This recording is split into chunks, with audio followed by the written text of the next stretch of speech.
Hello, everyone. Welcome to the Tractor Beam Comics Reviews on the Star Wars Underworld Podcast Network.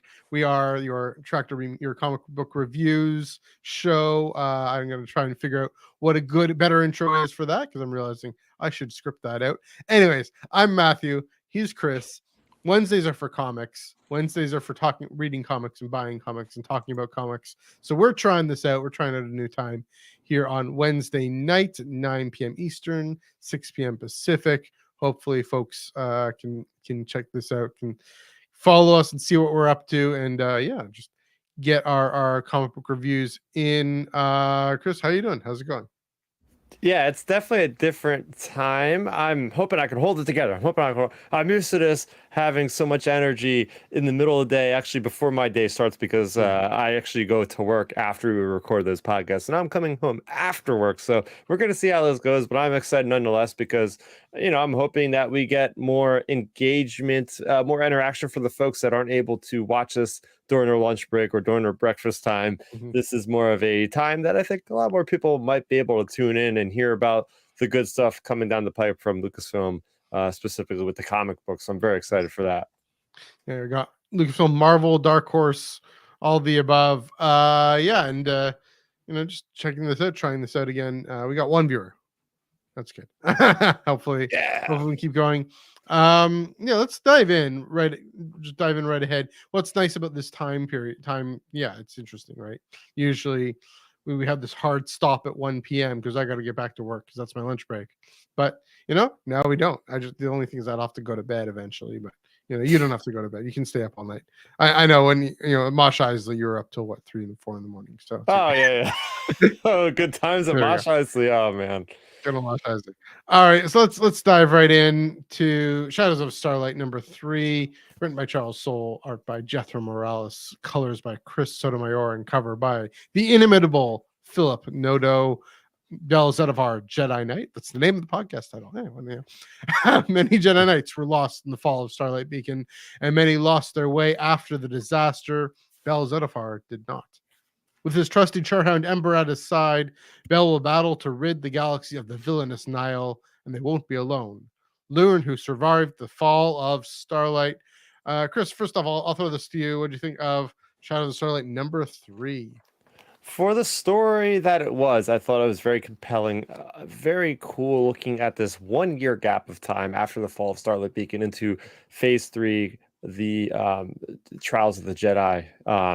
This was a great look at Bell Zettifar specifically, and Buriaga. This is our close story on those two characters. I really did enjoy seeing how this leads up to where we find them in the Eye of Darkness. Having read the Eye of Darkness, go pick it up. It's an amazing book, by the way. And this does a lot of the heavy lifting for where those characters end up as we pick up with them in Eye of Darkness. So I like that. I think Bell Zettifar, I said it before on the social media there, saying this guy's a jerk. This guy, what's going on with him? Like, he's giving Elzar Man a hard time. He's giving Buriaga a hard time. And it just seems like he's sort of like Anakin a little bit. He's headstrong. He wants revenge. He's trying to spur on Buriaga, saying, hey, like, he killed your master. They killed your master. They killed my master. We got to get revenge. And then Buriaga is just bringing up this whole thing to Preta Vator, saying, hey, look, this is what's happening. And they go on this mission. And it's always great to see characters that we haven't seen before, as far as hearing them through or listening to them or reading, for instance, Admiral Kunara, first appearance, I believe, is in this. We get to also see Captain Shrike, who plays a very large role, Matthew, in that book. I know you've read a little bit about her. She plays a larger role towards the end of that book. So for me to actually see this character, this goth chick or whatever, makeup, all that, I was just like, oh, this is interesting. That's kind of what I envisioned in my head, and it kind of came through fruition there. But as good as the story was, again, this is what's happening with Marvel lately. Why wasn't this comic book out before the Eye of Darkness? There's no reason why this should have been out after that book, because I feel like, for me personally, you learn all this stuff in the book itself. So there was nothing that really like shocked me. Like I could imagine if I read this and seen that Prita Vetter gets taken at the end, I'd be like, oh my gosh, that's such a great cliffhanger. Here I am, just like, yeah, I knew that was going to happen. Yeah, I knew the lightsabers were going to turn off. I knew all this stuff was happening. So again, comics lineup. We're going to be having the same discussion when we talk about something else later on this week.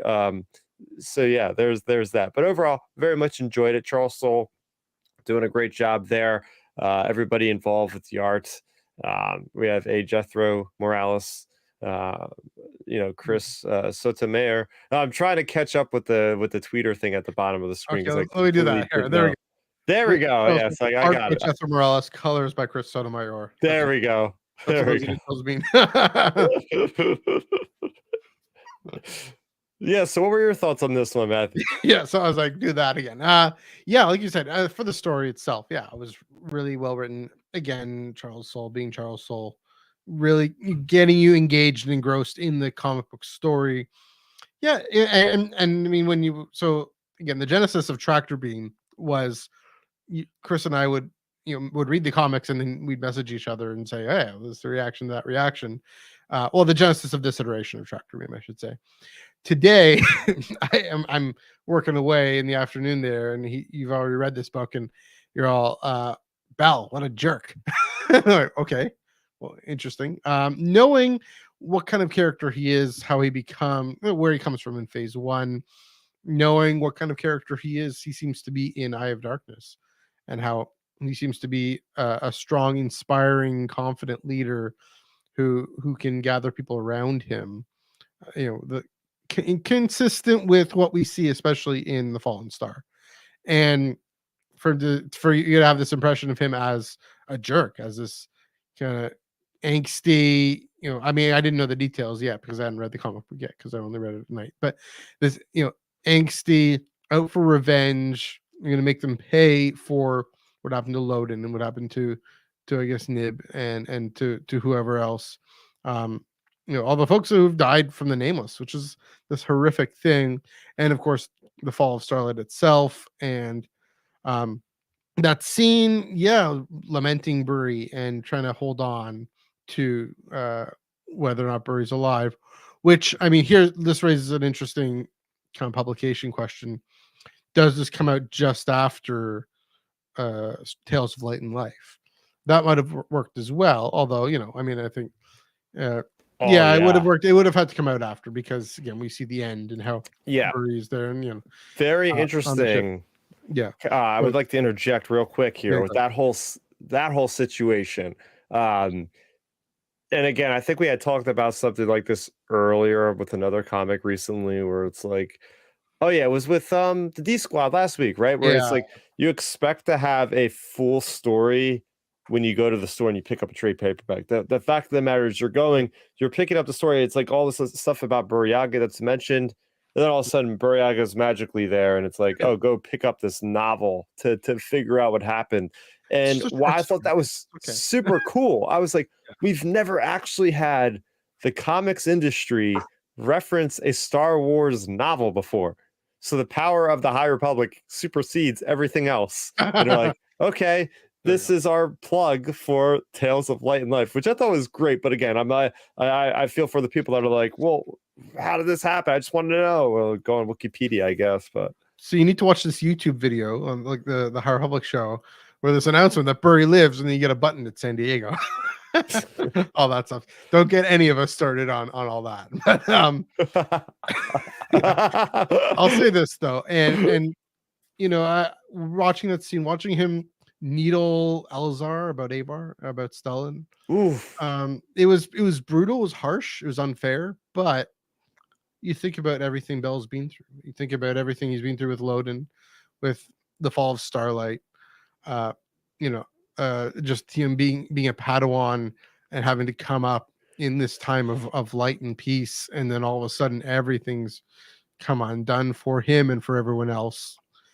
Yeah, I can see him being a little salty. I can see him being a little, unformed. And that's I mean, the amazing thing about all these younger characters in High Republic is they've all been none of them really have it all together. Yeah. Even Keeve, she knows she doesn't, and that's going to be an interesting thing for her to find her power. And we'll talk about that hopefully next week a little more. But Yeah, I didn't necessarily think. Again, this is, I guess, where the whole production thing would have been interesting. Is this book is setting up this very more angsty, out for revenge Belle, Mm-hmm. and then to say, first of all, the small scale cliffhanger of what happens to Proctor Vetter. Does he get taken? How does that affect Belle? What does Belle think and feel about all that? Even as he's going on this mission this relief mission along the Stormwall boundary there, to aid these communities who have been attacked by the Nile. Mm-hmm. Um, yeah, it would have been this interesting thing of, where's this character going? Oh no, is he going to give in to the dark side? Is he going to become a bit more of a, I use for comedic effect, the creamsicle Jedi, but is he gonna almost fall to the dark side or something? And that would have introduced at least the question in our minds, even though I think, I mean, well, and then it would have been answered, I think, in Eye of Darkness. Again, I haven't finished Eye of Darkness yet, but my sense is actually that mission, and I've gotten to the point where Elzar and Kevin's plan doesn't work. That's as far as I've gotten, but that relief mission seems to have done the trick in giving Belle just something constructive to do, and hopefully that carries him forward. Again, I don't know. I know your face is being very stone faced. Thank you, but yeah, again, you're right. It does take the edge off, and on its own, yeah, he is kind of a jerk. It's a question. I was here for it. I followed it. I tracked with it. I was surprised by the cliffhanger at the end. I thought, okay, this issue would be Belle and Burry and Proctor Vetter, and how Proctor Vetter gets taken by Melis. Malice, But that's the name, yeah. Melis Strike. But turns out he's only in the middle of getting taken away. We know what happens to him too, which again, like you said, would be a better cliffhanger. But it's interesting to see more detail, that we're going to have to wait. It's another month to see more detail for what's going to happen. How is this going to actually work out and turn out? And what is Belle's reaction in the immediate time going to be? Because we know what his reaction is a little longer term, 6 months later. Yeah. It's again, it's tricky. I mean, it's a testament to Charles Soule and to all the creatives that this still holds up as a comic book, despite everything later happening. But I mean, that's going to be, and this is the bigger question. That's going to be the theme of Star Wars comics for the end of 2023, the tail end of 2023, is something happened in the production schedule. Something happened in the distribution. I know the whole comics industry, I mean, with Marvel and DC pulling out of Diamond, that really did upset a whole lot of stuff. And Penguin Random House, they're trying to figure out, or whoever Penguin, trying to figure out actually how to do this now, because I don't think they've done single issues.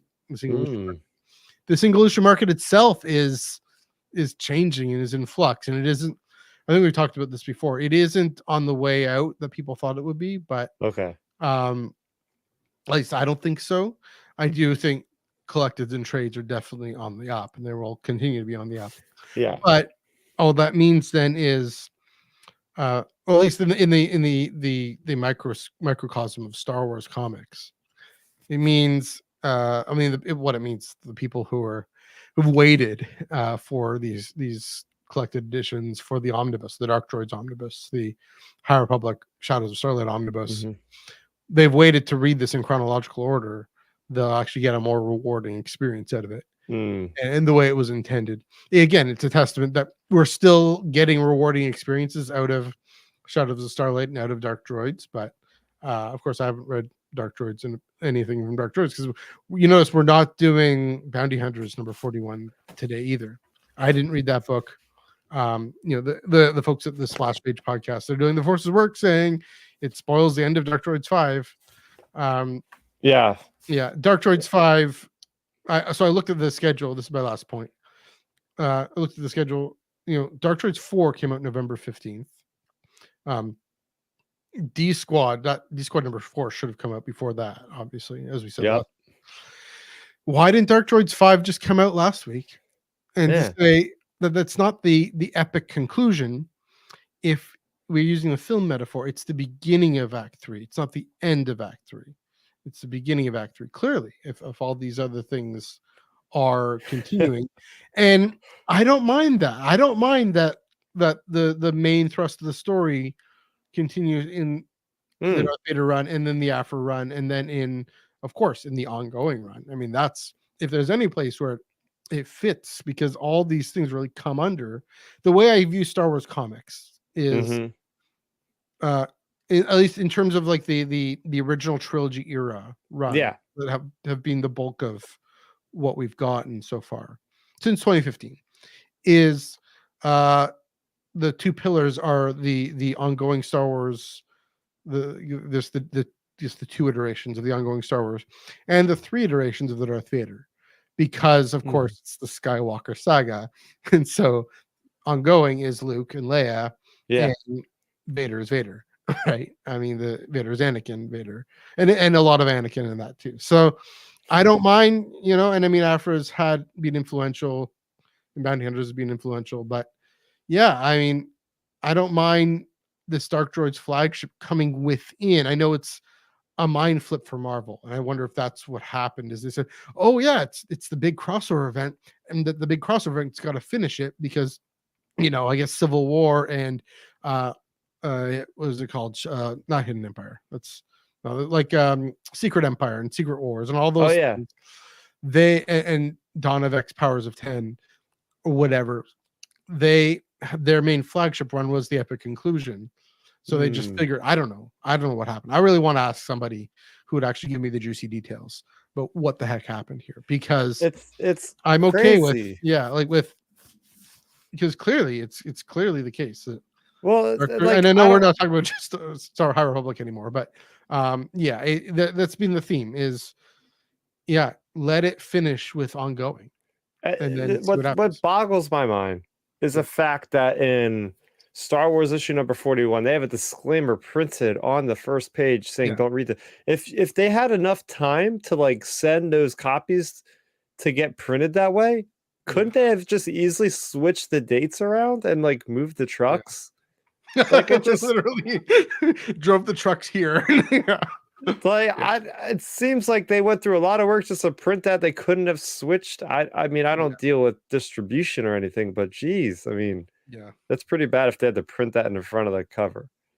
And then apparently Bounty Hunters, the reason why we're not talking is because you find out the conclusion of what happens in Dark Droids, but you don't find out how it happened. Okay. I think in Star Wars issue number 41, it just straight up like spoils everything. Like you find out how it happens, the conclusion, all that. Whereas Bounty Hunters, if you read it today, you would be like, oh shoot, I didn't want to see that. Although I still have to read Dark Droids to figure out how it happened. So we're probably just not even going to read Revelations next week either, because if it's going to be talking about Star Wars and Darth Vader and Dr. Aphra, we just want to steer clear. Now, in case people say, okay, it's clear, it's okay to read this, there's no spoilers, maybe we'll think about it more. But chances are I can't imagine it not referencing that if it's in the future. So the splash page folks doing what people a lot of folks before a film going on the Reddit spoilers and be like trying to figure out the spoilers, so they're just going to dive in, get spoiled by things. Look, we'll keep an eye on what they say and what they do, because definitely curious. Yes, and we need to know whether or not to read these things. So I mean, again, it might be that last week of December we're just reading 10 comics because it's like, okay, or at least 6 or 7. Thankfully I get a week off work, hopefully that week, so I'll be okay, but you still got to work, Chris. So. Oh man, I'll be pulling up to the job in the car 2 hours early to work. Anyway, just sitting there going. Anyway, going back to going back to the High Republic. Do you have any further thoughts? Oh yes, I certainly do. Glad you asked, because we can't miss this part: the knighting of 2 Jedi Padawans and the idea of this Guardian protocols And we have seen Bel Zettifar through the other published media of the High Republic, how he has been offered to have been knighted, and time again he says, "It's not ready. I'm not ready. This is not the time. My master, he has gone. All this stuff that's going to be in the way. It doesn't feel right." And he fully embraces this moment. He says, "Okay, this feels right." Yeah. So to see that knighting, I mean, we've seen a lot of this recently for a lot of characters, going all the way back to the first issue of your favorite character with good old Treve Kennis, Keith Trennis there. I think I was going to say the name backwards for some reason Oh, yeah. there. It happens. Teve Krennis. All right. But yeah, I thought that I thought that Her was long-lost pretty cool. friend. Her long-lost sister, who is leading the path of no. And you get to see Indira Stokes Mhm. on that apparatus that Gunray was on, basically like a similar thing from Phantom Menace, where it's this like modified wheelchair that has legs, basically. Yeah, I guess so. That was a cool callback. I have to mention that because it's like, yeah, this is still like 200 years away. Some things are being used. Back in okay, so I gotta mention this. Yeah. I gotta mention this moment where Preeta Vetter is an absolute badass. Yeah. When these Nile think they got him cornered, your lightsaber isn't gonna work. You're done. He's like, nope, and he just uses like the Force kung fu, kind of like Ezra Bridger did in Ahsoka, to a certain degree. It's just like my ally is the Force. I don't need a lightsaber necessarily to defend myself. So he is just going toe to toe with these guys, just destroying them. Like, just this is a grand master. These guys are in over their heads. A grand master, and they think they could easily take him down, these thugs. Mhm. And it's just he puts them in their place. It's just a badass moment. I love it. It reminds me of Porter Engle, in a little bit in Eye of Darkness. It reminds me of Porter Yes. Engle in the Oh, that Blade. part was so Yeah, that was cool. amazing. In the when he's being surrounded by Yes. the Nile there. But it also reminds me of Porter Engle in the Blade, when his ability to launch his saber up in the air and just go whatever and do his own thing. Yeah, Preeta Vetter puts on these gauntlet things and just let's go. Yeah, it was I mean, it's a diversity of fighting styles. It's something we don't see in the films because they just I don't know. I mean, I wonder if there's an in-universe reason that they lost the ability to do these kinds of things. They lost the time to meditate and reflect on what you need of the lightsaber and don't, and different techniques. I mean, I'd like to see maybe a story about Kenobi in the desert, maybe using that or something. That'll be interesting. That's a great moment. One thing I do want to say with Bell, going back to Bell's character, because I mean, that seems to be the big point of discussion, right? Bell and his knighting, and we know he's a knight from the very beginning of Eye of Darkness. We could tell he was going to be knighted eventually. Yeah, there seems to be something about his ordeal with going back to that short story in Tales of Light and Life, with not giving up on Burry, actually going out and taking the lessons from Loden about joining this crew, finding the way in to actually earn the trust and the time and the skills necessary to go out and complete this mission and actually find his friend that everyone else thinks is dead or thinks he should just let go of, and actually finding Burry and having Burry by his side. Maybe that's the moment that was probably a big influence on him really feeling it. It's also 6 months after Starlight, and he probably has a sense of, well, we know he has a sense he's frustrated, and he's like, why are we stuck on this in this temple? And Preeta Vetter, to his credit, is the one who really voices this for Bell. But yeah, why are we stuck? In his Padawans, we have to be stuck. As knights under the Guardian protocols, it's iffy. We got to get permission, but we're still freer to choose things, to go. And so, yeah, all that comes together. And again, I'm really cheering for this guy. I think we all are. I think I do like the beard better. That was a fun little moment without the beard, and with the beard, and then without, and he cuts off his hair, and all these little character moments of how he's focused on becoming a leader, becoming someone who can, really make a difference in the galaxy. And then, it's a question of how much is he going to be able to maybe harness this. I mean, it's is it is it revenge or is it justice? And I mean, that's the Batman question, right? Uh, Revenge versus justice can always be on a knife edge. And Mm-hmm. I mean, I think someone like Keeve might have a similar question. Revenge and justice. We see that. I mean, we see that with a lot of characters. I don't know. I'm trying to think. Maybe even with um, not so much Ahsoka, but a lot of characters and a lot of other fandoms who say, "I'm out for justice to make things right." I Mm-hmm. mean, Saw Gerrera goes too far. Is the classic example of someone who is out for justice, and I think we were talking about maybe on Iron Cannon, or some context. We're saying, Joel and I were talking about this in this article, the complacency of the galaxy. Yeah, Saw Gerrera is someone who's trying to rally everyone up in a similar way to Bell's rallying Burry up and say, why are you that moment, which was again harsh and unfair, right? My mind goes to this question of activists who say, people who are being neutral and sitting on the sidelines and being apathetic versus saying, okay, can you be an activist in your own way?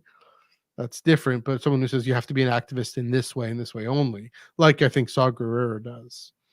Hopefully Bell doesn't go there. So anyway, that's my thoughts on Bell's character. If you have anything to interject there. Yeah, I will say, and you touched upon it, just the idea of the passage of time and just seeing his appearance, Bell's appearance, with the beard, without the beard, and then eventually with the shaved hair. Yeah. I did the shaved head. I did not picture him at all reading Eye of Darkness like that. So that kind of just completely like, oh, he looks like a completely different guy.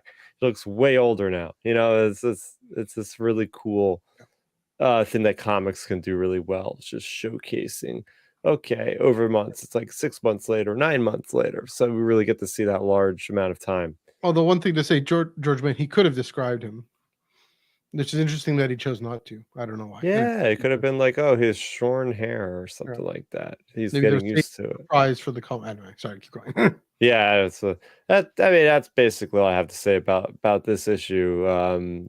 Very much looking forward to issue number 4, which I feel like could have spoilers for the Eye of Darkness, since he plays such a big role in that. Like maybe there is something in there that you might not want to have read before the Eye of Darkness or something. Just I somehow get it, but I'll get Eye of Darkness finished soon, so don't worry. I'm not too worried about that. Yeah, again, it's holding up.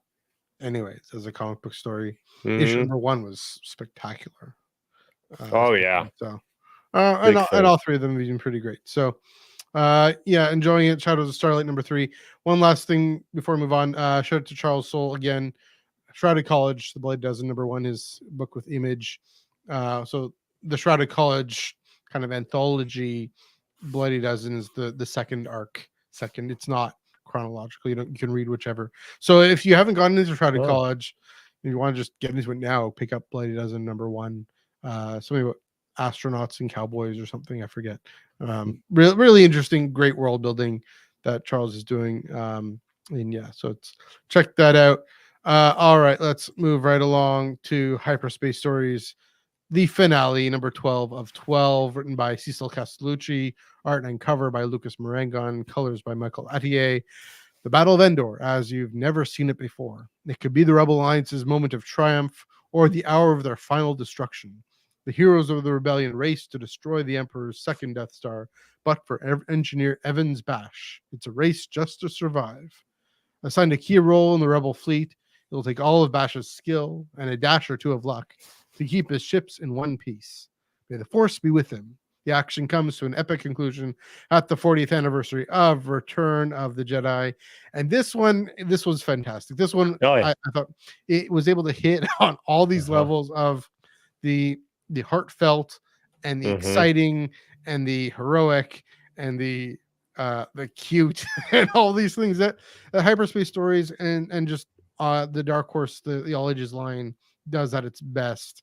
Um, even you have this fully grown guy with this teddy bear Wookiee, and there's this shot. This my shot of the week, if I could have been, is the Teddy Wookiee looking out at the window to the kid Yeah. escaping the and the thing is like the really, I mean, the way kids personify their teddy bears and connect to them, and that felt real, even if it was, I mean, and it felt real for a kids insert thing. It felt real for this adult character who's going into this deeply terrifying situation with, well, first of all, trying to save refugees from there's the panel.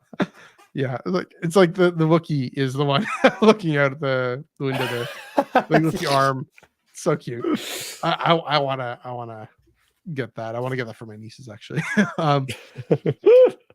But also to say, yeah, the way he uses the bear, the Wookiee, Evans uses it to focus him and to inspire him and to remind him of this very real Twilight kid who he saved and sent off, this real life that he genuinely protected and helped. And for all the reasons, the reasons he fights and the reasons he needs the Death Star to be destroyed, which is a violent action, but it's for the sake of saving the galaxy. And of course, yeah, he's taken on to the Falcon, and he brings the Wookiee onto the Falcon, and it's like people kind of give him a bit of a ribbing, but not really. I mean, Lando's all, well, that great moment where he says, it's not the Falcon without a Wookiee on it, or something like that. Yeah, that was a really heartfelt moment as well. And then, of course, the Death Star trench run and everything. We can hear Mon Mothma's voice. We can hear Akbar, because we know, I mean, for 40 years or whoever, we've had this film. I mean, I'm younger than 40, but you know what I mean. We've had this film in our minds, and it was a really great, another sort of Fakpov-ish issue of saying, here's this other character who isn't one of the main characters inserted into this story and a key point in the story, key role in the story, and really brings you in, really draws you in. And of course, the thing at the end where how the thing that leads to future storytelling somehow, somewhere, is that this Wookiee bear thing, who apparently who Leia actually had when she was a kid. And I just read that in this book today. Oh yeah. Dawn of Rebellion. They literally make a reference to that darn Wookiee. Yeah, so she said, "Oh, it looks familiar. Oh, there's something hidden inside it. It's mapped to ancient Jedi." And last issue we found out with the battle with Darth Tyrannus Dooku. Yeah, that we had the chip. He had the chip for all that stuff back in the Clone Wars time. So we're talking like 30 years later. Are almost. We saying that that's when the chip gets inserted into the bear? Yeah. Interesting.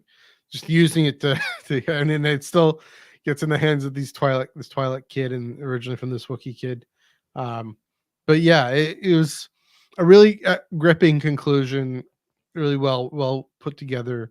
They seem to have planned. I think they've planned this out clearly. Finally, something marking the end of marking 40th anniversary of Return of the Jedi. I do think the ongoing and everything it is trying to, but this was a very explicit celebration of that film, just like the Fakpovs were, and so really successful, really great overall. A pretty good run. I enjoyed it. Kind of hit or miss, but in some issues, but I mostly liked it. I'll say I was here for it. I'll throw this to you, Chris. What do you think of number 12 and then the run overall? Well, first of all, I think it's worth noting this cover brings me back to Legends comics, right? Nice. From the good old Marvel days, right? The quotes on the cover. So much evokes that feel. Not that I ever had any of them. I just know them from being on the internet. But yeah, I'll echo a lot of what you said, Matthew, as far as this character that they introduced, such a likable character we're in the boots of Engineer Bosch. Yeah, And Evan Bash or Bosch. yeah, Bosch, whatever. It's just a very cool character. I thought he had, it was interesting that he kind of talked to himself a lot of the times, like, I'm doing this, I'm doing like that. He's Obviously, that's talking for to the like bear. He's talking to the bear. he's talking to the bear, but it's like the bear is like the proxy for the children audience, right? That have Yeah. to be, sometimes you got to explain things, whatever. Sure. I just thought it was kind of cute, but anyway, yeah, I like the idea of this character being so heroic and going beyond what he has to do to just get this. It said the inspiration in that Mhm. Wookiee doll, and being inserted into all these major parts of the Star Wars chronology. I mean, he's there at the Battle of Endor. He's there on the meeting of the Home One. He's there at the Ewok celebration, and you're getting all this interstitial stuff, even with Han and Leia having that romance. I think you hit the nail on the head. This book really does it for a lot of emotions, a roller coaster emotions, from really high end humor and everything. And I love the moments when they're flying the Millennium Falcon through the Death Star, and you see he ties up the Wookiee doll, and you see several panels of this Wookiee doll just swaying around, and it's just oh going my for the gosh, ride. the artwork with the Battle of Endor was so kinetic. It's just so in your face, and it makes me want to watch Return of the Jedi again, like ASAP, and that's probably the best kind of reaction you can make your audience feel. Is that's when you nail the artwork, you nail the feeling of that scene and the intensity of the whole galaxy rests upon my shoulders, and yet you have this engineer guy who is the unsung hero. I mean, if it wasn't for this guy, the Millennium Falcon could have been destroyed, and none of this would ever happen. This guy, he's the guy that's like at Galaxy's Edge, that's hitting all those buttons, right? That is keeping the ship alive. Me and you and Dominic are in there with Ben, and I'm sitting there going, "Oh my gosh, I gotta hit this thing! I gotta hit that thing!"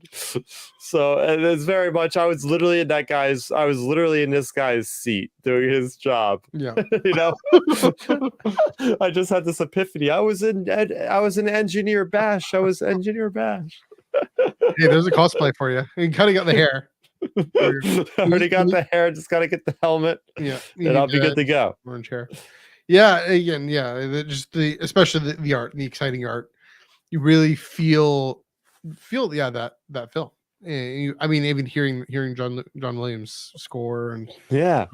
the like or whatever, the build up to destroying, and even the we know the Death Star's operational, but that thing's operational. It's a trap. I mean, they don't have the it's a trap line, but the whole they don't actually do it. I can't believe it. That's fine. I'm glad it's okay. We know it's there. But what they do have, like the Lando. I mean, how do they're jamming us? But if they're jamming, how do we know they're coming? Oh shoot! That the tension of that we actually feel. So yeah, you're right. Yeah, great job by Cecil Castellucci, Lucas Moraga, and Michael Attier. Yeah. What do you think of Hyperspace Stories as a whole? Overall, I agree with your sentiments. It was a little hit or miss. Like the last issue I told you I was not a fan of. Feel like it was a little wonky. Had characters running this way, running that way. Wait, where's Mace Windu? Where's Yoda? What's going on here? A little clunky. Is that as far as one of my highlights of the series was the Cad Bane and Quinlan Voss story. Now that was awesome. Seeing Quinlan Voss for the first time on Dark Horse Comics in years and years and years. And that's where the strength lies in an anthology like this, is you can have an issue about Bad Batch, and you could have an issue about, Leia, and then you have an issue about whoever. It's really fun to see the storyline that was connected. Yeah, the storyline, it could have been, there could have been a better way to connect it. The Wookiee doll was, again, sometimes like it barely featured. And that was my issue. It's like, sometime it barely featured to the point where I was like, hey, Matthew, where did the doll come into play? And it's like, oh, this guy's holding it at his side, and it's like on a very small panel that you can barely see. Yeah. It's like, okay, yeah. This is a little thin at some points, and the fact, I don't know. Correct me if I'm wrong, but was there any inclination, any storyline that revolved around Luke hunting for like the Jedi artifacts in this series? Nope. That's where I'm kind of a little bit quizzical. Like, why was this the MacGuffin? Because there is no build up or any inclination that that could have been a resolution. Yeah, I mean, well, I think it's the MacGuffin because it's a cute, soft character. Yeah, Not a real character, but you know what I mean. yeah. We have our childhood connections to our teddy bears or whatever, our dolls, and then the actual younger readers who have their connections still, hopefully. Um, yeah, it was a bit MacGuffin-y, as I said, but I'll say, at least it reminded us, it was this visual clue that we're in the same run. There is Yeah. this, at least that there is a plan for what this story is about, what's happening here, and also to connect to the younger readers. I will say at its best, and what this run did was say, yeah, there's action, there's adventure and excitement, but also deeper meaning, deeper connection, about courage and uh, about connection and about um, standing up for what's right. These themes, these lessons that kids definitely need to hear more than cool action. The cool Yeah. action gets them in and gets the readers in and gets the kid to say, "Hey, mom, can you buy this book for me?" But or as in case of that, I'll tell you, I'm going to buy this book. Why not? It's fun. But uh, yeah, it's still, I mean, Star Wars at its best, right? Is this fun adventure story that has these deeper lessons and deeper themes, and Hyperspace Stories on the whole, I'd say got there for the most part. There was the Luke Leia story at the beginning, but the one with a lot of words. I remember Oh that one. yeah. Yeah, but other than that, yeah, and that wasn't. I mean, it wasn't necessarily too deep, but I remember it had a good message. I forget I what. remember the Saj Ventress Dooku issue Yeah. and how dark that got Mhm. with him just like torturing her. And we were reading this going, oh man, this is a. And I all of don't it. even know if we had Ion. I don't even know if we were doing. We probably weren't even doing Tractor Beam at the time. Yeah, So disregard. I remember when I was reading it, I yeah. said, "Oh You man, probably, this I'm sure you is messaged to me about it. Yeah, yeah, like this is going very far for an all ages book." And I think that's a good testament to how Dark Horse is handling the license of Star Wars. Is we're the all ages label, yeah, but we're gonna push the envelope a little bit just so the older readers like you and I can get a hold of it and get yeah. something out of it. So, yeah. So yeah, grateful, thankful for this run. Yeah. Good job, especially Mike Morrissey and Cecil Castellucci putting this together. I think there might have been some other authors and definitely all the creatives. Yeah, it's interesting to see it switch again to the original graphic novel format next year. I guess the Qui-Gon one is coming out in January. Is that right? And then Obi-Wan in February. Ooh, I I think think we're it's right. waiting a lot longer than that. Oh, I, maybe. I Okay. heard it got pushed back to like April, the Qui-Gon one, or That's May or fine. something. I'm all about taking time to get it right. Yeah, I'm all Well, about taking a bit of a break or a breath because it looks like just from canon, we're yeah, getting a little bit of a deluge of reference books, which I'm still that's true. trying to climb my way out of here. Yeah, And it's then we're gonna go for a little bit before we get another novel, and it's a lot more spaced out this next year in 2024, which I'm a fan of because we can better digest this stuff if it's not just coming at a clip that's too fast. yeah. I mean, even High Republic spreading it out, right? Yep, The young adult novels coming out in February, right? I think so. We got, or maybe March. January. It's a March. Okay, so we got a bit of time Yeah, yeah. there. Um, Definitely spreading out. Here's the big question: what's happening? What's going on in 2024? They Oh, didn't announce anything really at New York Comic Con except that Dark Droids and everything is ending with Return of the yes. Jedi, and it makes sense, to end it with 2015 begins with Around a New Hope, 2023 ends around Return of the Jedi. So you got the original trilogy there. I mean, is the solicits as far as we go are till February? I don't recall anything really, even about the ongoing series. Yeah, What's no, happening there? there's nothing so far. Yeah. So I don't know. Are They're hopefully gonna announce something.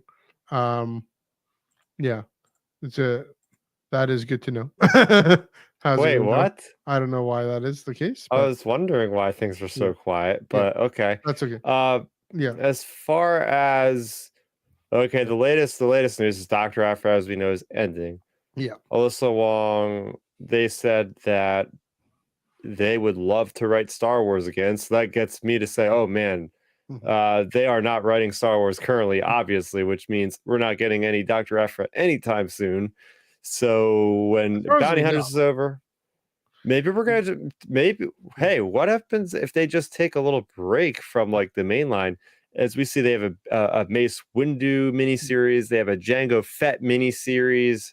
What's to say they don't do like a miniseries and a sequel trilogy, and they take a break from just doing just Mhm. an ongoing thing for a while? I don't know if that's possible. They've always done it, but Mhm. I think what we have to figure out is okay, January is going to start a new arc for Star Wars and Vader. You figure that could be the end one, that might be the end Yeah. one. So you figure at least until what is that, May or so would be like the last issue of that last run. So I would expect we're going to hear something hopefully by February, Yeah. or You'd maybe think. they I tell mean, us right in the beginning of January, be like, hey, this is the next year of comics. Go check it out. Maybe Revelations next week will tell us. yeah. If well, and we'll get to that question in a minute, but yeah, I mean that's a possibility that Revelations will give us an indication. We know Throne Alliances that's coming out, but those are all short. These are all short Yeah. runs. We know Yeah, again High 4 Republic is issues. gonna continue. Um, yeah, I wonder if they're just taking a break. I honestly wonder if just let Kristen Baber on YouTube say, "Hey, this is what's happening," because there are. I mean, the next thing is San Diego Comic Con. Really, I mean, Mm. and I are they going to wait all the way that long until And you know yeah generally yeah as ironic as it sounds, they don't usually do a whole lot of publishing announcements at no San Diego. they don't. So It's that's why always I New was York. surprised. Yeah, why they didn't say something in New York. Maybe they just didn't know yet. Maybe because all these publication things were up in flux. I mean, another interesting thing is that that gives Penguin time to learn how to do all this stuff, or whatever ended up happening to sort all that out. That Yeah, gives them time. Maybe that's why they're putting a bit of a break on it for now. It's again a natural storytelling point, but also yeah to see uh what how to behind the well, scenes it's like what put it they're doing. this way, they're trying to get as much as they can Mhm. out of this era because once they go and they take a step post Return of the Jedi, it's like Yeah, that's them opening Pandora's box at that point, yeah, and there's no going back. Then they have to trudge forward, mhm. and then they might get into some Mandalorian territory. Hopefully not, because that's got to be all finished Yeah. and tied Mandalorian. with a bow before they get anywhere near that. So I think that's they've been trying to give the Mandalorian enough birth to Yeah, like tell that storyline first with those creatives with John and Dave, and then they'll be like, okay, you guys can just fill in the blank now. This is what happened. 9 BBY. You mhm. can go up to 3 BBY or something, and then or 3 ABYs or whatever. Yeah, yeah. What Whatever the it is, heck is it? it's nine ABY. So I'll say they can go like maybe 7 ABY just to be on the safe Yeah, side. But we've seen how long. Look, we've seen how long this line has been going. It's a year time in between, and yet in real time, it's 3 years of our time that they've been telling these stories. Right in 2020, yeah. Well, they that's started these in yeah. January. So that's right after Empire too. Yeah. So and they can start that. I mean, yeah, like it was 2015 to 2020 for the period between A New Hope and Empire. So yeah, I mean, this is what Joel's saying is all this is ridiculous enough. But also, I mean, I'll address the this question here. Yeah, again, we just don't. The thing is, we don't know. We don't have any announcements. Also, if they're going to do Vader, they have to go back. They have to go back in time, and they Yeah, have there's to nothing. have They hit the. because Vader's dead at the end of this, right? Anakin's dead. He's gone. Is there a compelling story in between somewhere in between Charles Soule's 2017 run and the 2015 run, kind of leading up to Oh yeah, after Kenobi or whatever, is there a compelling story in there somewhere? Or yeah, I mean, that's a good about the economic point is yeah, they gotta keep doing something with Vader eventually. But also mainline, I mean, that's the thing about mainline, it can go whenever. It's just Star Wars, right? I mean, we know in Legends, it did go whenever for a while. Like, I mean, the Star Wars line, it was, I know, leading up to Revenge of the Sith, it was in time, and so it became the Clone Wars arc, the Clone Wars comic, or the Republic Okay. comic rather. It was it started off as just Star Wars, and then it was renamed Republic.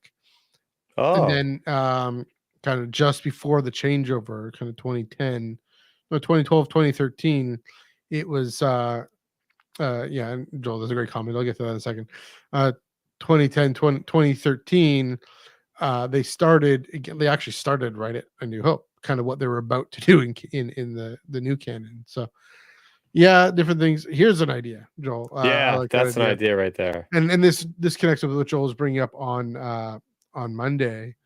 Yeah, because Okay. we have this time period in between Phantom Menace and Attack of the Clones.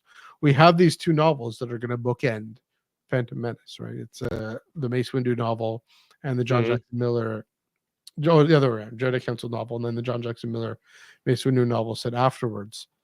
Yeah, just maybe even take something of that, pick up Yeah, on something. I mean, there's lots of, again, Legends comics did that. Say Star that's Wars that's ongoing. the thing, right? Yeah, They could that is such uncharted territory. mhm. There's nothing really in that era, and I'm finally happy we got, what is it called? A Glass Abyss, Star Wars Yeah, Glass the Abyss Mace announced Windu. on Friday, the new Mace Windu novel taking place literally in between Phantom Menace and Attack of the Clones. A 10-year period of time.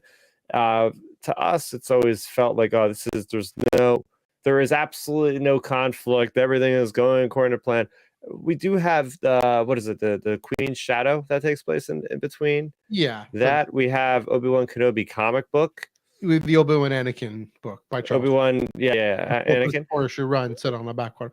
I mean, it has a lot to do with Anakin, the Anakin Vader, Anakin Palpatine, young Anakin with Palpatine, but So a lot more they what's could to do there. say, yeah, what's to say that, Lucasfilm doesn't have a big round table, Yeah, unlike, not unlike the High Republic, and says, hey, this is a gap we want to explore. yeah, How about we get you writers on board? We got 3, 4 comic book writers to make like an ongoing concurrent uh thing going in that era, and they could come up with like a new adversary, like the Nile, like how they just came up with a brand new adversary, build out this whole area. It's 10 years is a large amount of time that you can have a decent sized conflict in that time, and yeah. have lasting effects on the galaxy that'll catapult the separatists. Because from what I've read in some other things, it seems like stuff might have happened to Mhm. just spur all these separatists on in those 10 years. So maybe they Yeah. can, retroactively create a conflict that will get people to be like, screw the Republic, we're going to do our own thing. Mina Monteri, give me that. I mean, I want more like grown up politics in this. Hmm. Survive Darkness. I mean, the best part, we all agree, I think, is Oh the yeah. Coruscant scenes, right? Uh-huh. Mina Monteri, this good faith separatist. What's she on about? Why is she doing her thing? Yeah, let's explore that. I mean, there's an appetite. We're in the prequels golden age. It's not even that, it's beyond that now.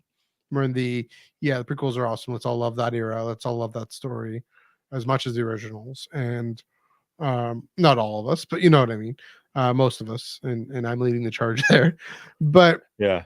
one of the voices. But yeah, people will eat that up. People will love that. Now, I mean, yeah, like, yeah, can you imagine like Star Wars #1, uh, Senator Amidala right there or something? I don't know. I mean, I don't know if the politics too much, but we'll be that popular. But yeah, something or exploring or that. you just completely blow people's minds. If you want to start selling comics at Marvel in vast numbers, like Star Wars 1 from 2015, Mhm.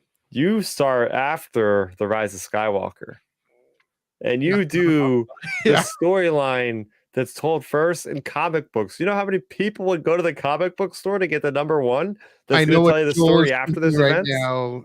I've known Joel long enough, for the last 2 years. He's gonna hate that idea. Joel, let us know how much you hate that idea. But Yeah, that'd be I mean, I great. love that. That'd be amazing.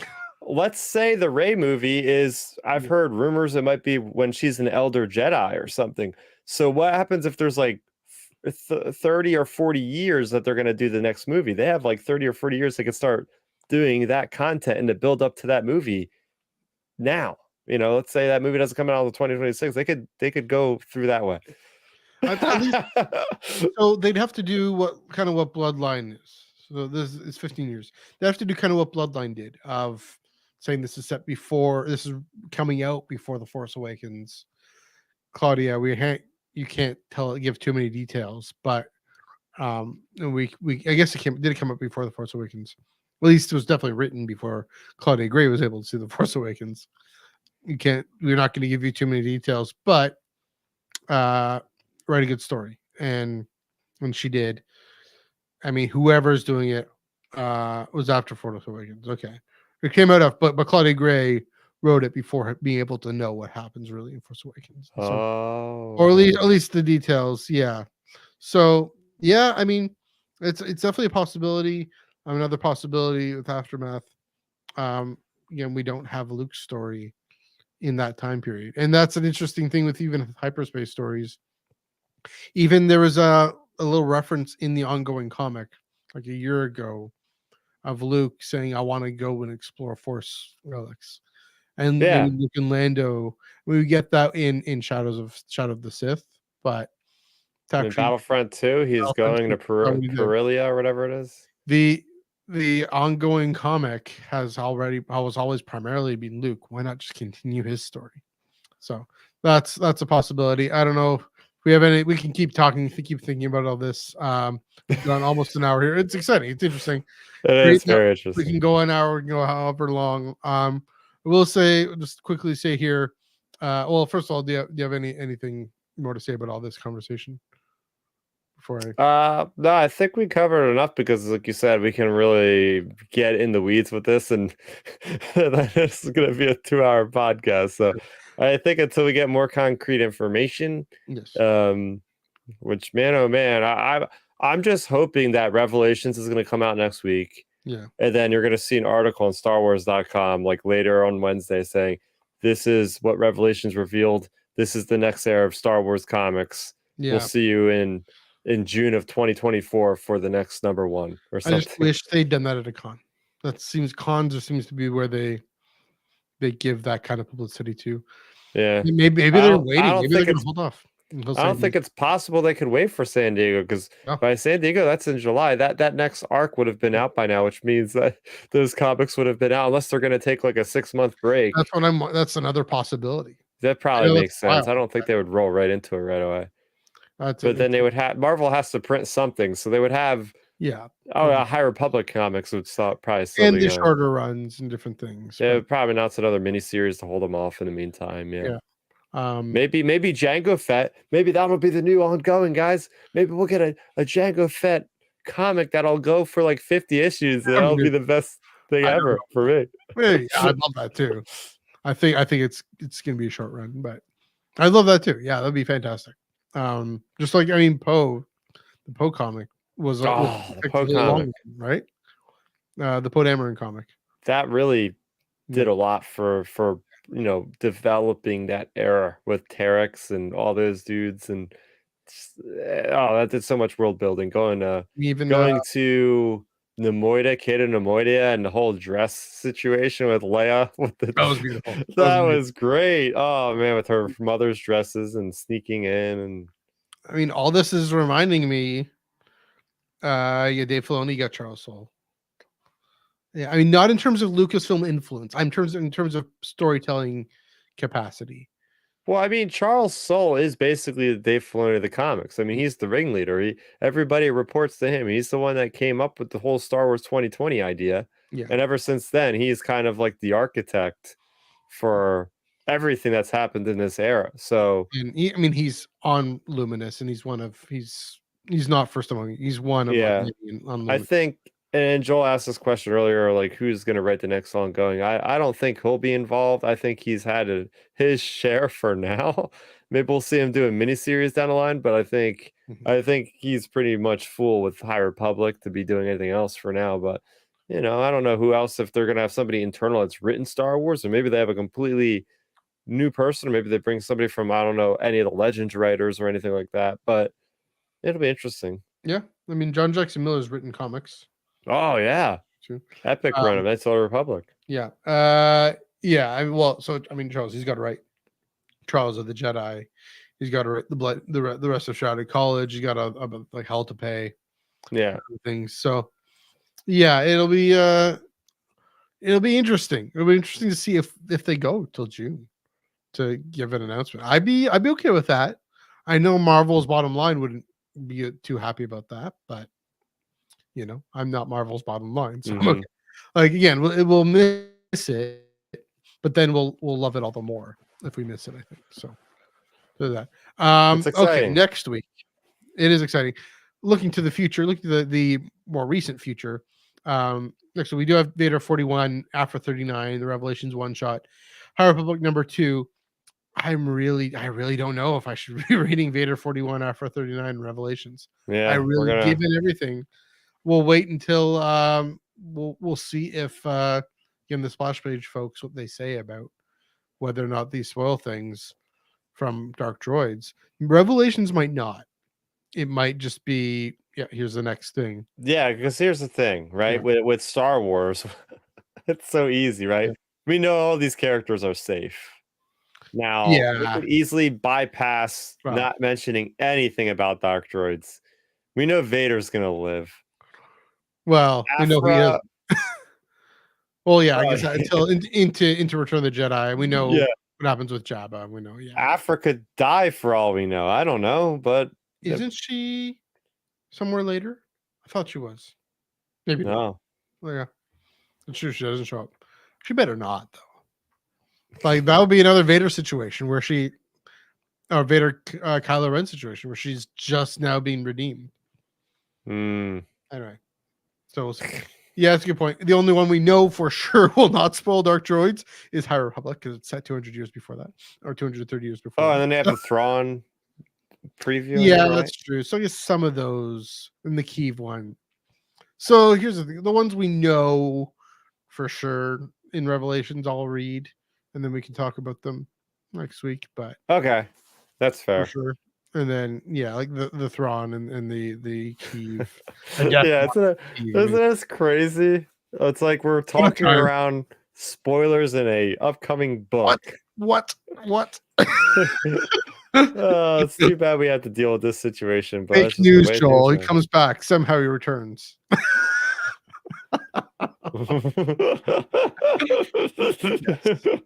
I went there. Oh man.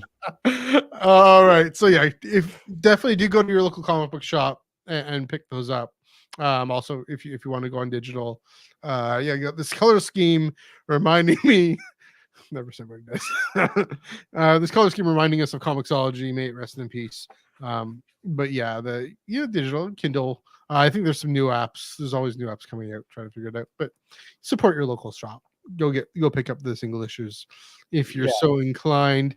I guess that what does it. I'll figure out the comics. I got one thing. You got one more thing to do. Go for it. I got one thing. I want to talk a little news here. Okay. We have a new comic book announced from Dark Horse. We have Ty York's return in Dark Horse's Star Wars: The High Republic Adventure Saber for Hire. This was posted on StarWars.com, I believe, on Friday, the same day we got the reveal of the Glass Abyss book. So it was a really big day for publishing. I'm looking to see if there's a description officially somewhere. Okay, I think I found something. Okay, so this is written by Kevin Scott, of course, with artwork by Rachel Stott. Saber for Hire finds Ty facing new challenges behind the Nile Stormwall. Though she's busy and earning credits, life is getting complicated. Ty has taken on an apprentice, and a storm is brewing that will see her clashing with old enemies as well as friends. That's what we have. Yeah, so there's the cover reveal there. Pretty cool cover because you if see I'd the be jaws. More prepared, I would have been able to show you the cover. You see the jaws of a creature, and she's got her classic, pretty cool saber with the different designed hilt. I like the idea that we have another character trapped behind enemy lines. If you haven't seen if you haven't read The Eye of Darkness, there's a couple characters, viewpoint perspectives that we're seeing that are behind there. It is not good at all. And I'm The one thing compelling I'm story, but not good for them. yeah, the one thing I really hope they don't mess this up. IDW screwed it up royally when they announced this as a original the first one she was in, which was The Monster of Temple Peak, was originally announced as original graphic novel. And then last minute they're like, "Oh wait, we're just gonna piecemeal release this one issue at a time." And then it totally wasn't orchestrated to be that way.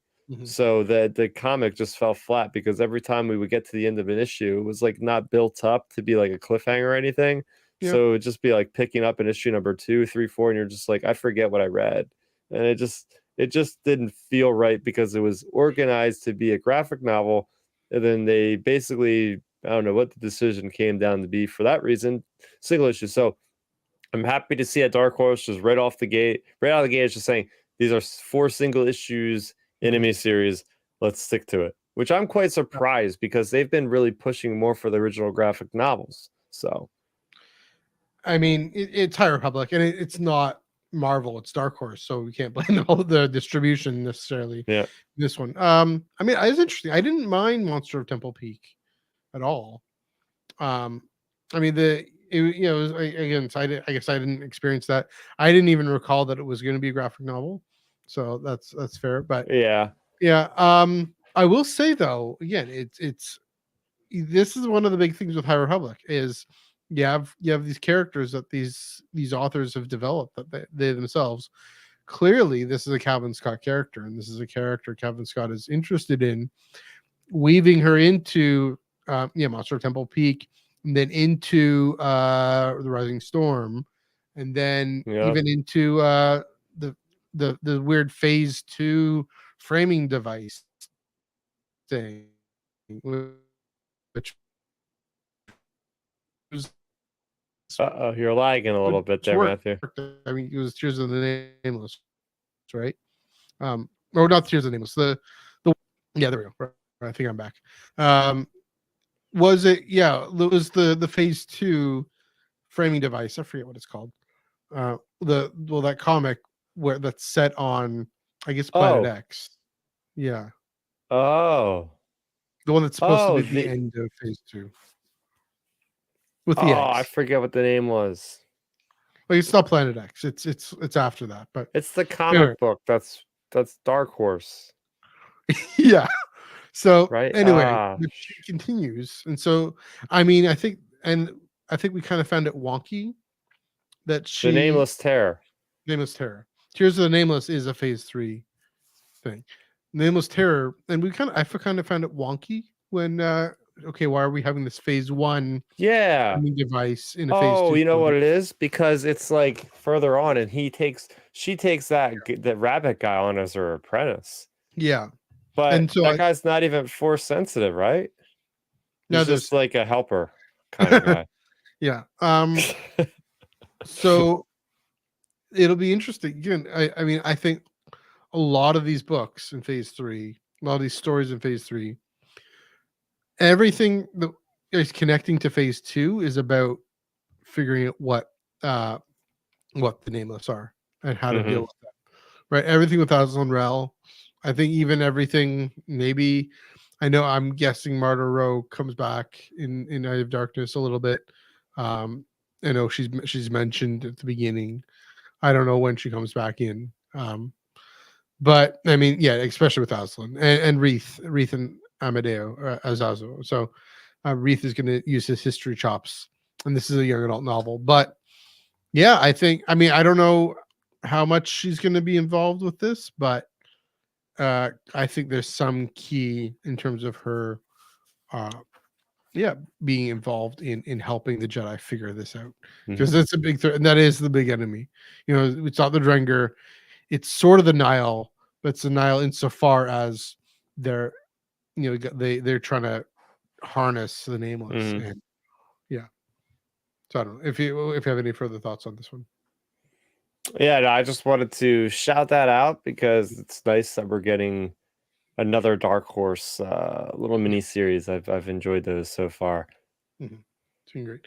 Okay, I think that about does it for tonight. Yeah, thanks everyone for joining us. We got maybe one more comment from Joel here. There wouldn't be the main villain through the whole No, thing. They never said that. Yeah, I'm still waiting for that Sith mention of, oh, this person did this. interesting. Like they wrote that on that board. They had all those things, dinosaurs, yada yada yada, and one of the words was Sith, and it's like, oh, okay. Yeah. I'm still waiting for a Sith appearance in here somewhere. I mean, I feel like Phase that's a 3. TV show by Leslie Hilton, but Mm-hmm. but yeah, maybe something. Yeah, it's Joel. Great minds think alike. Um, Mm-hmm. yeah, it's a yeah. I mean, who the main? I mean, the Nile seem to be the main narrative focal point, But but the key is that the fear of the Jedi, and the yeah, fear is literal form of the nameless. yeah. So that's a good point. Um, that's the real foe that they have to accomplish is the fear within manifest in these things that the force that they connect so deeply to is the thing that's killing them. Yeah. So Mm. there we go. What would be the main characters? Yeah, I mean, again, it how do you define it? It's a bit in Mm. the definition. What is the Jedi fear? And that's in the bit in the definition. We I can have want a to different see. look I at it. want to see the Drengir come back. I thought they were killed off way too soon. I Yeah, really like the dynamic of having the Drengir, the Nile. I want to just see so much more chaos by the Drengir.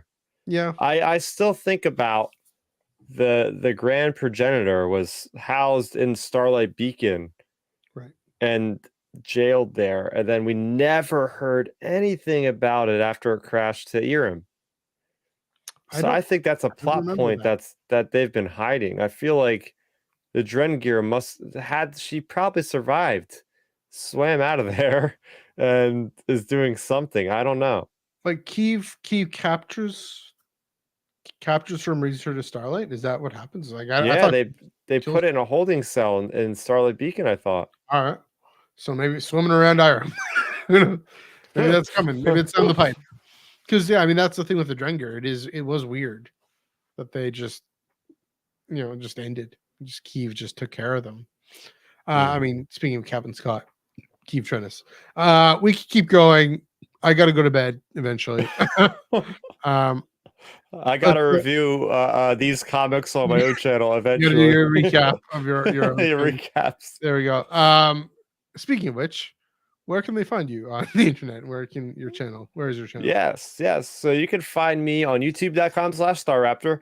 I am going through a bevy of reference material for Star Wars that has dropped to us the end of the year here. I have my review for The Secrets of the Wookiees, a great reference guide for everything Wookiees, Kashyyyk, the different Wookiees over the years, different weaponry, different culture, biology. It's all in there. It's a great little book to read. Have the review for that. I also have a review for the High Republic Character Encyclopedia, which is an absolute must-own for any High Republic fan. As you're flipping through whatever literary work of the High Republic, you could be like, oh, this character, oh, let me see what they look like. And it has a really nice index and it shows you, and it gives you little descriptions of different pieces of their gear, kind of like a visual guide as well. It's got a really nice timeline that's useful in there as well.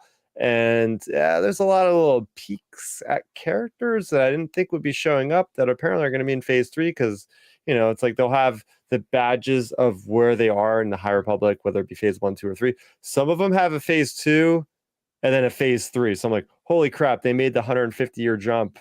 Very curious to see those characters now. Is one of them So a few bordering? things there. Looking forward to that there. And then, as I said, I'm currently reading through the Dawn of the Rebellion reference book by Pablo Hidalgo and Emily Scudcani covering Andor, Bad Batch, Rebels. It's literally every possible thing, Jedi Survivor, every possible thing that's in between A New Hope and Revenge of the Sith right now is being basically covered in great detail in that. Kenobi too, right? Yeah, Kenobi too. Yes, yes, yes. Very cool insights too. Apparently, Kenobi worked as a barback, worked as a farmer. It's got his whole list of jobs I didn't even know he did when he was on Tatooine for those, 19 years or whatever. Mm-hmm. Sounds like a Legends novel by John Jackson Miller. Love it. Just a love it. Yeah, and I also have my podcast, Outer Rim Transmission, where we cover the latest in the Star Wars news, and we do discussions as well. That goes live every Sunday. We're gonna have our last episode of the year coming up this Sunday, where we're gonna just talk about the best things of 2023 when it comes to Star Wars, books, novels, TV series, anything. We got collectibles. We're going to cover the full gamut as best we can in an hour or so over there. So that goes live every Sunday at 7 p.m. Eastern. You could also follow me on Twitter at StarRaptor, where I'm talking about video games, Star Wars, and more. So yeah, it was great to be on here at a new time. I'm not a person that consumes caffeine in any shape or form, so I'm doing my best to act energetic, even if I have to force myself. But I think I did okay. Hopefully I wasn't nodding off. Not that I would, because this is my stuff here. This is the comics. This is the novels. This is the stuff I love to speculate about. So let us know in the comment section below after the fact, what comics are you enjoying the most? I almost forgot to say my comic panel of the week. We're going to try to do something. I don't know. It's maybe kind of clunky to do it right now, but was the Prita Vitter part of Shadows of Starlight. And it's this great artwork because it's this huge splash page. I mean, this thing is absolutely beautiful here. That is those splash pages, by the way. Yeah, it's just such great stuff. And the fact that we learned something new called Shanju, the power of Shanju the Force. So really enjoyed that one. I know yours was the Wookiee doll looking out the escape pod. That was a great one as well. Yeah. So yeah, that I think for Shadow Starlight, that would have been mine too. So great minds thinking alike. Yeah, you can find me at the Ion Cannon podcast on Monday nights with Joel, 5:30 p.m. Pacific, 8:30 p.m. Eastern. On Monday we had a great guest Omar on talking about the sequel trilogy and the narrative and themes of the sequel trilogy and how it can hold together, believe it or not. This coming Monday, I'm not quite sure. I can't quite remember what we're talking about, but we won't be doing Eye of Darkness because I won't have it finished yet. We're thinking about doing that. We're going to figure out when we're going to do this Eye of Darkness panel review sometime. I got to finish the book first, but we'll definitely get that done. So yeah, that's right here on the Star Wars Underworld YouTube channel, Mondays, 8:30 p.m. Eastern, 5:30 p.m. Pacific. Also follow me on Instagram and Threads. You can see right there at MNEUG1138. I'm one of the few old folks who got an 1138 in my Instagram handle. Why not? Vanessa Marshall and I. There we go. MNEUG1138 on Instagram and Threads. Twitter at NEUG485, and of course Twitter, Instagram, and Threads at Ion Cannon Pod, EYEONCANONPOD. Monday night. Wednesday, it's weird. I'm just used to plugging Tractor Me Thursdays. Nope. Let's try this next week. I think I know what happened with the YouTube comment section. I think I know how I screwed that up, but that's okay. I'll figure that out next time. And I'll sorting all these things out. Thanks everyone for sticking with us for an hour and 17 minutes. Watching, commenting as you can, commenting as you hope. Hopefully the comment sections will be there. If you haven't already, give this video a like and give the channel a subscription, all the socials a follow. Again, check out Afra, Vader, Revelations, and High Republic next week. Yes. And happy reading. And tell all your friends about us. Share everything. Anybody that's vaguely interested in comics, into books. We know this is a very niche space, right? But we're trying to be as inclusive as we can. We're trying to create a positive Star Wars community here. So any shares and any feeds, very, very greatly appreciated. So yes, thank you very much, everybody, for joining us again. And we'll see you next week. Yes. Then until then, happy reading.